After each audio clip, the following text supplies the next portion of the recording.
Siyang trawasan. Kini mong gipangayo gikan sa mong Ginoo. Amen. Salamat. Amen. Kain na tayo.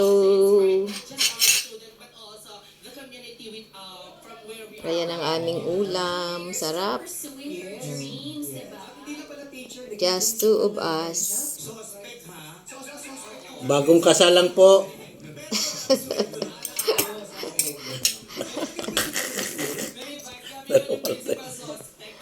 Tara, kain tayo. Sus na paano Ano yung buhok ko, yan? mami?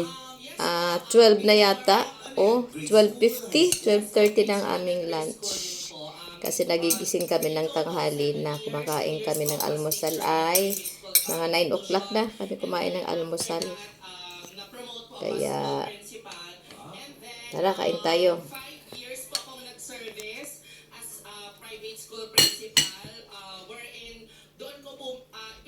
Sarap ng okra.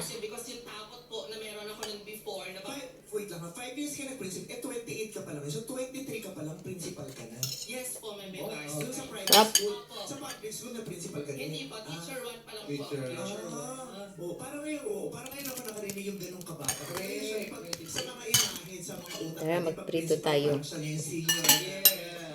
Hindi, nag-pray ka na. Pray na ba ako? Ulit. Nagsimula yan sa container. Tapos ikaw ang bata. Tapos, Sustansya talaga. pa-girl ka ng principal ka. Yes po, na-graduate.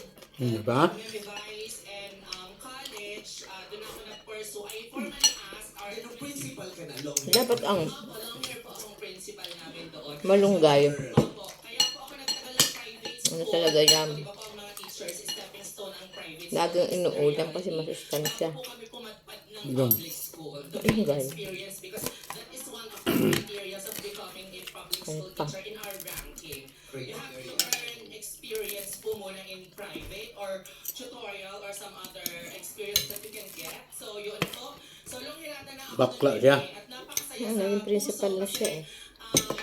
yung tanggapin May kasama rin siyang patola. alam ko sa sarili ko na gusto kong magbigay ng best ko araw-araw kasi papasok ako sa school na walang discrimination. Ibig sabihin, kailangan kong tumungtong sa school that I have to fulfill all my responsibilities and obligations na kaakibat ng aking trabaho.